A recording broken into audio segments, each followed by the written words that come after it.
Ladies and gentlemen, and welcome to a special edition of the Mr. Warren Hayes Show. It's Monday. It's the morning. It's not even 9 a.m. here on the Eastern Seaboard. God damn it! Imagine down in Texas. Imagine how early it is in Texas, and we're gonna figure out just how early it is because I'm joined this morning by Anthony Suter of Smark To Death, and we're gonna be talking about New Japan. Together Project. Anthony, hello. So, okay, check it out. It was so early when this show started. One, I couldn't sleep because I made a big mistake this morning, Warren. What was the big mistake you did? So, have you ever gone on to Reddit? Like, you have like a subreddit that you like to read. Like, for me, I like to look at a barbecue subreddit. I understand how typically Texan that is. Because I'm like, you know what? Like, it's payday this week. Olivia gets paid, so I need to figure out something I can grill. And then I end up in a subreddit deep dive, and I went through 5 different ones. Then all of a sudden it was 4:45 in the morning, and I was eating Cocoa Puffs and drinking Coca-Cola and watching New Japan. Hey, you know what? To each everyone's own lifestyle. I mean, I think you have the basis of putting out a print magazine. Cocoa Puff Barbecue Aficionado. I think that'd be something you should look forward to.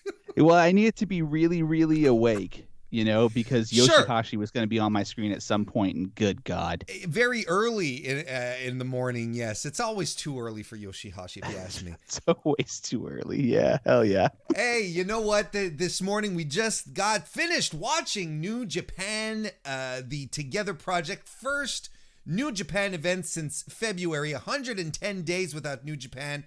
Anthony, goddamn, we sat, we watched through it. It felt like 110 days when you think about it. Like, in the grand scheme of things, it's just a little over 3 months, right? Yeah. But my God, the withdrawal.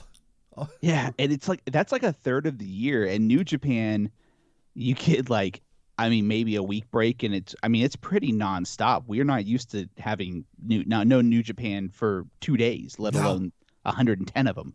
And and now we're getting back, and they're not kidding around. Like, we get this show to kick things off, and then starting tomorrow, boom, and it's New Japan Cup, and it's gonna be like boom, boom, boom, boom, boom. Like, we're straight back into the New Japan way of doing things. Hope you guys are ready to get some sleepless nights, because, oh boy, there's a lot of stuff going on. This actually, what's great is this works out really well for me, that there's this long anticipated break where I have this pent up boredom from, and no offense to either of the North American companies or anything that they're doing. No offense. Or all three if you count Impact. But they just can't deliver the same quality of wrestling that I'm looking for that New Japan can. Here's the thing. To me, New Japan is a palate cleanser for everything else that goes around, for all the shenanigans that we go through as North American fans watching WWE, AEW, and so on. There's something. New Japan is like a reset. It reminds me why I love professional wrestling so much. Mm-hmm.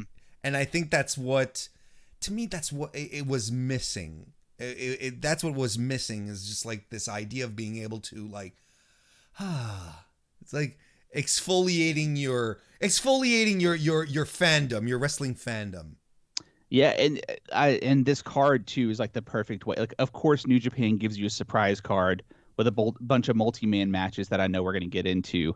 They give us a bunch of multi-man matches where they're like, oh, by the way, we're going full into the New Japan way of things, so let's go ahead and set some stories up because we're fucking New Japan and we rule.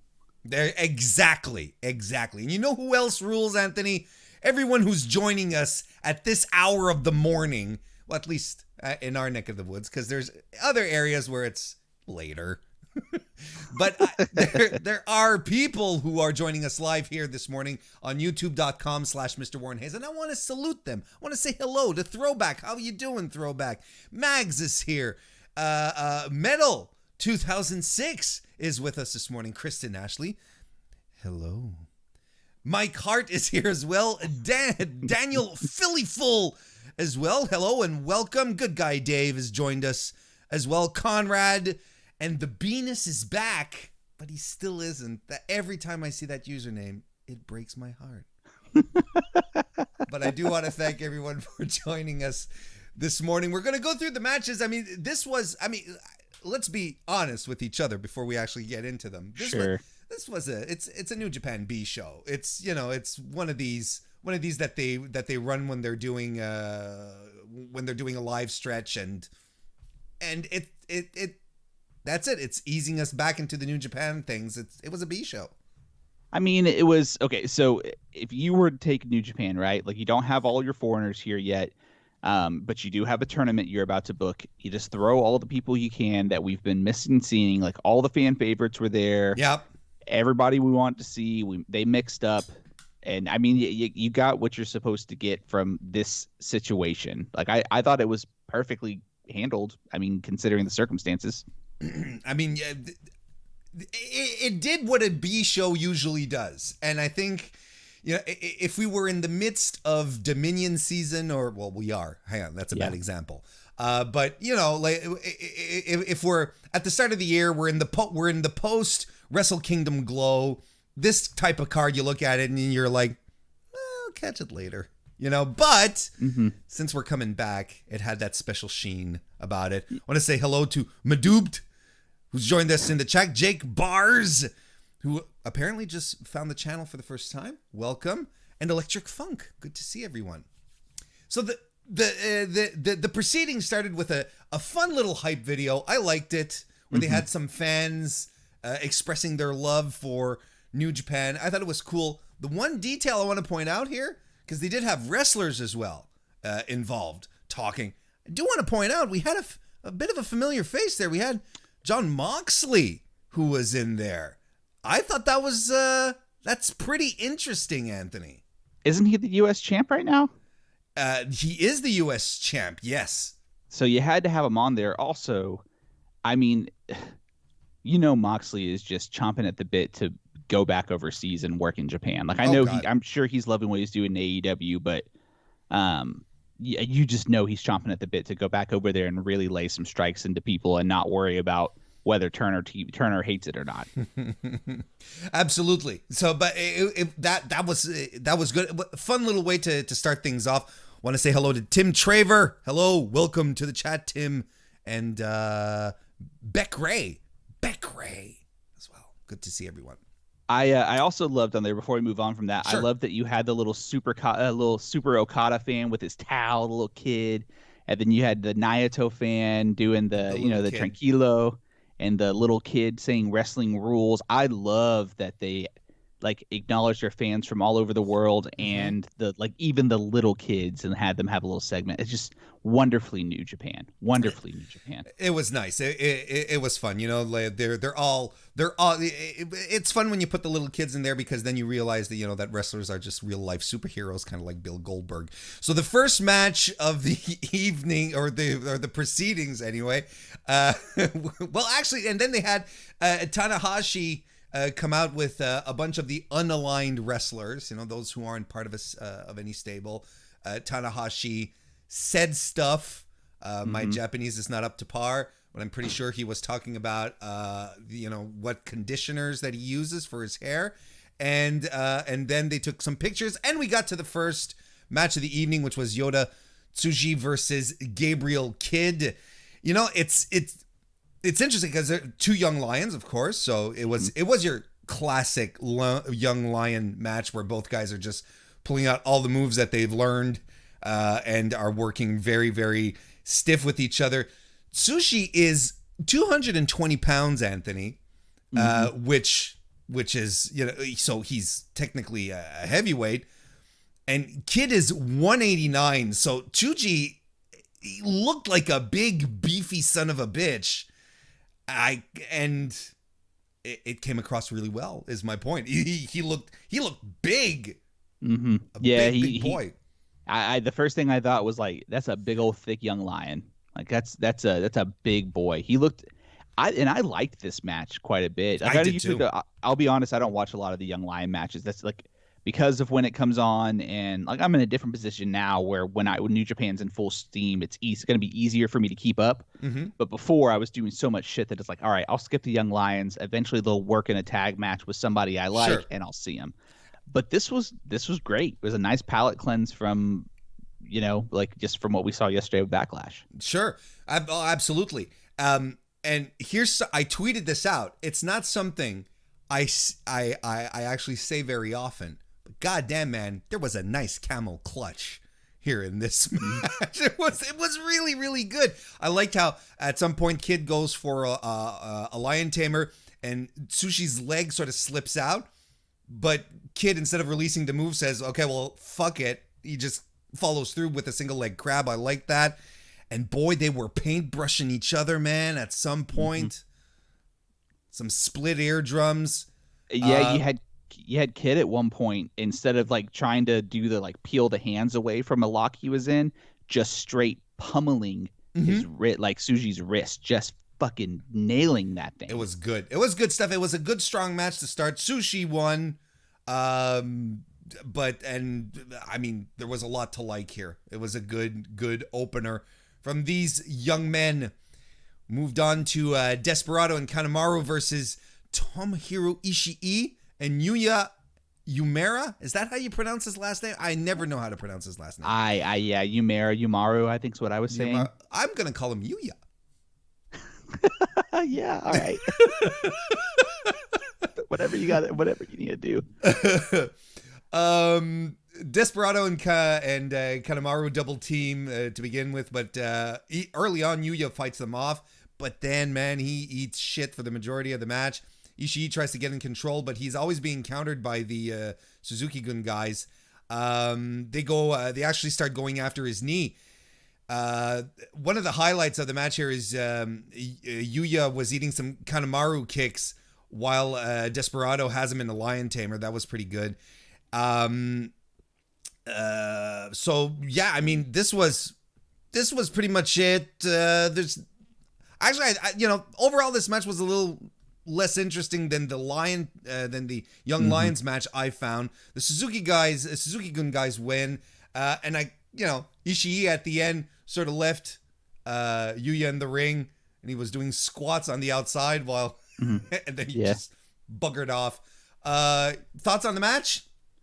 I mean, it's fine. I didn't get enough Ishii for my liking because there's never enough Ishii. First of all, I mean, it is what it is, right? Like Ishii got isolated to the outside, and then they took advantage of the young lion. Kanemaru looked the best he has in a while, and I don't care very, very much for El Desperado. So, like, typically, if I see El Desperado and Kanemaru in a match, this is not something I'm gonna like. All right, man, like you guys are fine, but you're early on the card. I don't watch a lot of them. No, I don't care for them a lot. And it didn't set up anything. It was there. It really was filler. But it is what it is. It was fine. Nothing egregious about it, but nothing great about it either. No, it's just a way to get your players in, right? Like, get your players in a match. You can't have this welcome back card and not have Ishii in a match. As much as I don't care for El Desperado and Kanemaru, you have to have. I mean, they're contenders for the junior tag titles all the time. You have to have them in a match. If you're coming back, resetting, reopening after a pandemic, someone likes them a lot, put them on there. I want to say hello to Danny Thomas and Ray Callahan, who have joined us in the chat. Thank you, gentlemen. Good to see you. Next, we had Tenkoshi and Taguchi. Someone had a good point in your chat. What? It did set something up. El Desperado versus Ishii is a first-round matchup. Oh, there you go. Okay. Yep. Okay. So, of course, Tristan Gato. Tenzan Kashima and Taguchi took on LIJ members Bushi, Sanada, and Evil. You know who was taking the pin here right when this match, when they started walking out. You knew what was going to happen here. There was some good work to begin with between Sanada and Taguchi. Tenkoshi double team Sanada as well. Kashima does his machine gun chops on Evil in the corner and hits a nice cutter as well. I thought he looked really good tonight. Tenzan is, you can tell he's a little worse for the wear. The age has caught up with him, but you really feel that Kashima has some good years still left in him. Taguchi hits his ass attacks on Sanada and Bushi on either side of the ring. But then he gets crushed in the corner by the LIJ members. However, Bushi taps to the Taguchi ankle lock. They did a lot of good work here setting up Sanada and Taguchi, which was, like, I know a lot of people are excited for a couple of other marquee first round New Japan Cup matches, but I pointed out that Taguchi and Sanada has the potential to be a lot of fun, and they leaned into this. They set this one up in this match here. I'm curious to get your thoughts. This match didn't do a whole lot for me, to be real honest with you. I mean, I always enjoy watching Taguchi. If you don't like the funky weapon, then you're wrong. So I enjoyed that part of the match, right? Sanada, I felt like something is not clicking with Evil for me for sure. I don't know what is going on with me and Evil, but I am not digging his work. Didn't before pandemic. Sanada felt off too, to me. And I couldn't put my finger on what he didn't look bad. He just felt off. Do you know what I'm saying? Yeah. But I mean, it's fine though, right? This is another match. You're setting up cup matches. Fine. I mean, this isn't the place where they're going to start pulling everything out. Like we said at the start of the show, this is a B show. This is the one where you're like, I'm going to catch this on replay, or I'm going to go to, I don't know, Voices of Wrestling, and I'm going to see if they really liked one match, and that's the one I'm going to watch, kind of thing. It's this is basically what it was. Well, you don't watch. I mean, if you're going to watch Sanada, Evil, I whatever. If you're going to watch Evil, you're going to like him. His work's the same in a tag match or singles. Sanada, you watch for his singles matches, right? Like tournament Sanada is what we're about to get. Sure, that's primo fantastic Sanada, and that's what we're waiting for. Just good to see him, but he fell off. Want to say hello to Peter Davies and either Dan or Emily Reed from Eve Pro Wrestling, or both that are in the chat as well. Good to see you guys. And this one guy, JPQ. I don't know. He's on the beach or whatever. A beach. What a jerk. What a jerk. So like we said, this was it was what it was. It was fine. Setting up the New Japan, setting up the cup match between Sanada and Taguchi, which I think is absolutely fair. And that should be. I mean, we'll talk about that tonight when we do the New Japan Cup prediction. But that match should be. That's a real nice matchup. That will be a real nice matchup. Suzuki-gun took on Team Ace, which was made up of, that's how I decided to call them.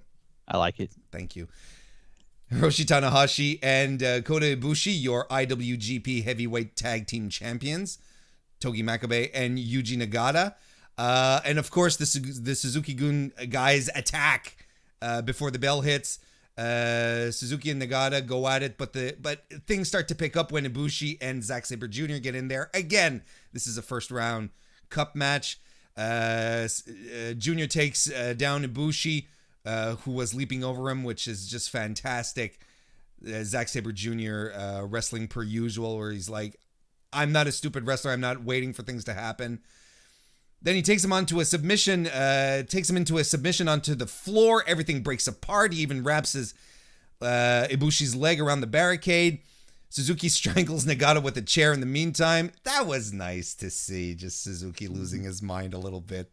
That's the little things you miss, right?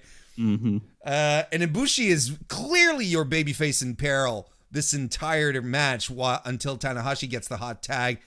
There's a lot of back and forth, a good sequence with it where everyone are connecting moves after Makabe attempts to pin Duki. I'm gonna call him. It's supposed to be Doki, right? I don't know. Duki makes me laugh. Mags did ask if we thought that he had been preparing for COVID-19 his entire career with that mask he's wearing. Yeah, pretty much, right? Yeah. But it's Makabe who gets the win for his team, hitting the King Kong knee drop on Dookie.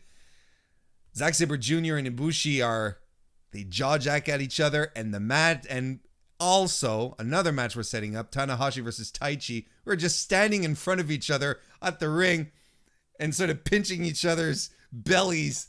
Like, you're fat. No, you're fat. And I'm like, Jesus Christ. You know, Tana started that because he got up in his face, and Tana put his chest, which has grown 5 times the size it was pre-pandemic. Like, number one, how did that man get that much size that quickly? Hey, he's been hitting his personal gym, I guess. That's the apparently so. But this match here to me was like, okay, this is the New Japan that we miss. This is the quality. The match was good. Mm-hmm. Also, it's like Ibushi, of course he was babyface in peril because he hasn't been injured in 3 months, so he needed to like make up for lost time. Like, it's like the dude was like, all right, guys, what are we doing? Fuck it, hit me hard. If you don't, I'm hitting my own neck. Yeah. So pick one. You know, his neck probably during confinement was like, wait, he's turning his head to look at people, looking up at the sky. Is this what normal life is? Is this what a normal next life is like? Kind of thing. It has to be that. As soon as I saw Ibushi taking all those hits, and stiff strikes too, of course, mm-hmm. right? Because he's probably leaning into him himself too. I'm just like, man, Ibushi, like, you're almost 40, brother. What are you doing out there? He doesn't care. He's fantastic. I like this match a lot too. I like it was chaotic. The Suzuki-gun sort of vibe of, just anything is going to happen. Anything happens, essentially. I really liked it. I thought it was fun. Sets up a couple of cup matches as well. We're not going to talk much about the cup matches right now because, like Anthony hinted, later this evening, tonight, if you don't feel like watching Raw, you can head over to the Smark To Death Twitch channel, and we're going to be bracketeering all of that with Queen of NE. Yes, it'll be super fun. I do want to point out 2 things. Number one, have you ever seen Chris Spisak and Zack Sabre Jr. in the same room? No. However, I don't think your theory holds water because Zack Sabre Jr. is much more muscular than Chris Spisak. But continue. No. Oh, poor Chris. That's not very much muscle.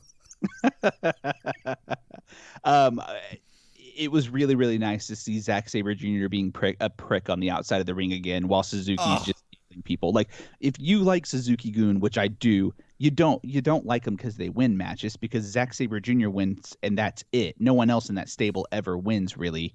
Mm-hmm. Like, Suzuki doesn't win that often. He often loses. But you love them because they're just unnecessarily chaotic. Yeah. Because they just love it. And they're jerks.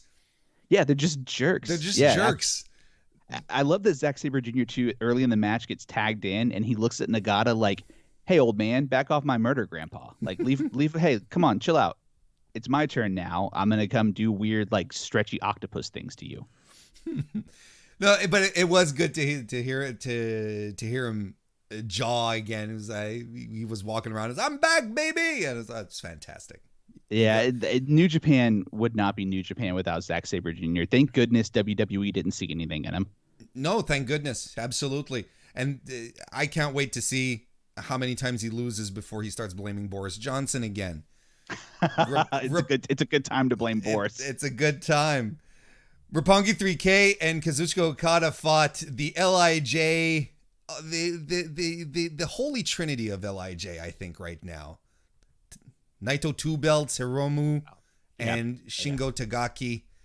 Naito and Okada started it off. Didn't that feel nice? Mm-hmm. Weren't you like, yes, we're back. Mm-hmm. This is nice.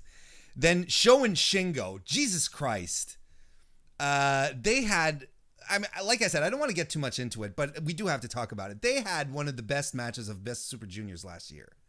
And it's one that people still remember very fondly, and we're getting Sho and Shingo again in the first round of the Cup, man, and they just laid into each other, Anthony. This was was good stuff. This is what this match served. It was to remind us that Sho and Shingo together is going to be dynamite.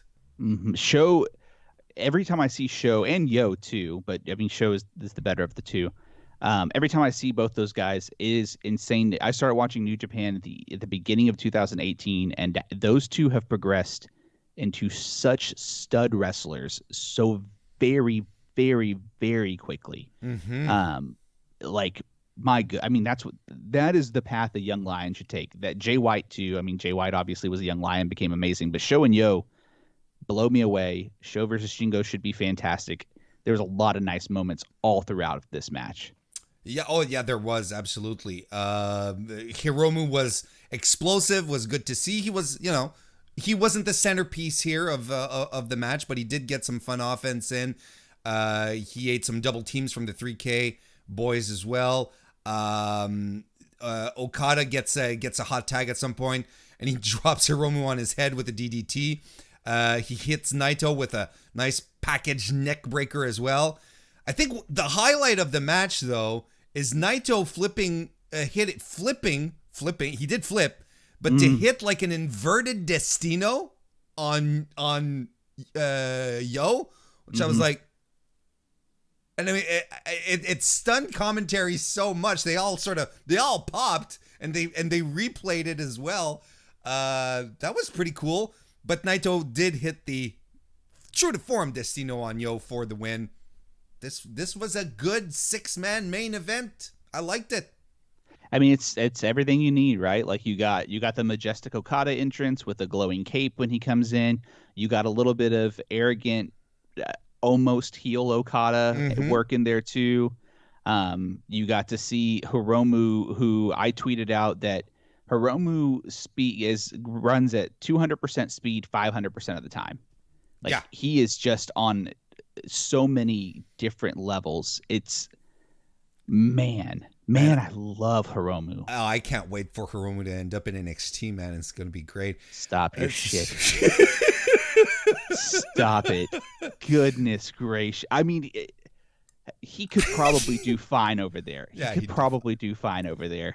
Oh, God, don't ever put any more Japanese wrestlers in freaking WWE ever again.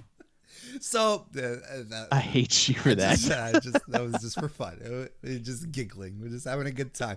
After the match, the LIJ guys celebrate, and of course our Japanese isn't up to par, right? Naito does the post-match promo, and they celebrate in the ring, and there's something about the titles. Everyone's sort of like, look, I don't know exactly what was going on, but Naito does the fist bump. Hiromu does it, and Shingo's like, nah, man, and he leaves. So there were two things. One, I found the translation for you because New Japan Global retweeted it. Oh, he said to all the fans watching at home, New Japan and LIJ are back. For the next little while, we'll be without fans, but until the day we can all cheer again, I'll be waiting. Okay, well, there you go. That's good. Yeah, it's good speech. And it's been the whole message, right, that New Japan has had since the get-go, since the beginning of the pandemic. Really, it's always been like, hey, we can't wait to perform for y'all again. So yeah, we're not going anywhere. Don't worry, we'll still be here. Don't worry about us. Yeah, and it's a great message. They're doing a wonderful job with all that, and they paid their wrestlers instead of cutting them. So that's another thing. But anyway, so Hiromu had a weird little thing too. I don't know if you saw that. Hiromu left and then came back in when Naito had his back to him and acted like he was going to do something to Naito and then put his fist up. He acted a little suspicious behind Naito's back, then put his fist up, and then Shingo blew them off. So there's some dissension in the ranks of LIJ, and I'm here for it. It kind of breaks my heart. Maybe it's because I'm too much of a fanboy, but I mean, Hiromu's not going to do it. Hiromu's just Hiromu. Yeah, right? Hiromu's just nuts. He's just nuts. Hiromu. But Shingo and Naito, if you give me Shingo versus Naito in our first main event in a big show, I mean, we ain't ready. We haven't recovered from Ospreay versus Shingo. No, not yet. But there's still, we were supposed to get Hiromu versus Naito, right, at the anniversary show. I mean, Yep. they still owe us that. They being New Japan, they still owe us that match because that's one I still want to see. So maybe it's just a little seedling. Maybe it's just a little something, because they really do owe us that match, if you ask me. I mean, it's Gato, right? Everything. If you think there's a seed, there is. There probably is. Yeah, I mean, I think you can long play Hiromu versus Naito. I don't know which one of those two you'd long play. They both work as a long play. Yeah, they do. They really Probably do. Shingo works a little better because he looks a little. Shingo looks like a little more the part of taking over a faction, so it's a little more believable story. Yeah. If Hiromu were to take over LIJ, I think LIJ would descend into like a Lord of the Flies type of situation, where it's like next thing you know, they're just like they're trying to eat each other. But I look, it wrapped up everything nicely. Did set some seeds. I mean, it was good to see some New Japan. It was really good to see some New Japan. Mm-hmm. And it's interesting, just as we close up, we went through the show. I mean, we're not going to stretch this out to an hour and 30 minutes just for nothing. And we could. But we definitely could. But everything was set up nice and proper. And it's interesting to see just the difference between promotions, right? Even here,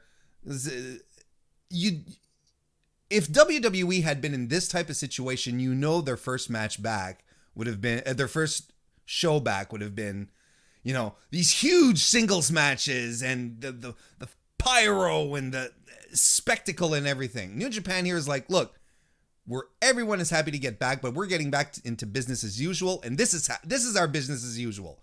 We're gonna give you these tag team matches. We're going to build to certain events. We're going to start our storytelling just like we always do, and we're going to lean into it this way. It felt normal. You know what I mean? I appreciated that. Do you have any final thoughts? Yeah, I think that's interesting. Just to see the difference in booking over 12 hours, literally over 12 hours, we saw 2 pay-per-views, or two events. I think that is very true. Yeah, if WWE was coming back, they would oversell you on a product you were already going to watch when they came back. Whereas New Japan was like, hey, we're here. Let's move on. I do want to point out that something that they did that no one else has done, I really, really enjoyed seeing them clean on screen. I know that's maybe not a big deal to some people, but COVID is still a thing. And when companies act like it's still a thing, like everyone but the WWE, that is a really big deal to me as a fan. Like if I lived in Japan and I saw they were I'm thinking, okay, there's some events coming up. My country didn't get hit hard by this thing, but maybe we could. And I see they're taking time to clean the ringside, which they don't really have to do. These guys are sweating on each other backstage anyway. That's a huge. It's a huge something anyway. Yeah, that's for sure. I don't know. Anthony completely I think we lost Anthony. We completely lost Anthony. Well, but I do concur with this point. You think he might jump back in? We really lost him. That's weird. But hey, it was a huge deal because like Anthony was saying, there he is. He's back. Yeah, sorry. I keep having. There's this weird thing it happened last night when Max and I were reviewing Backlash. I keep getting internet spikes, even though I'm straight wired with fiber internet. That's very weird. I don't know what to say. Maybe your barbecue subreddit would have an answer for that.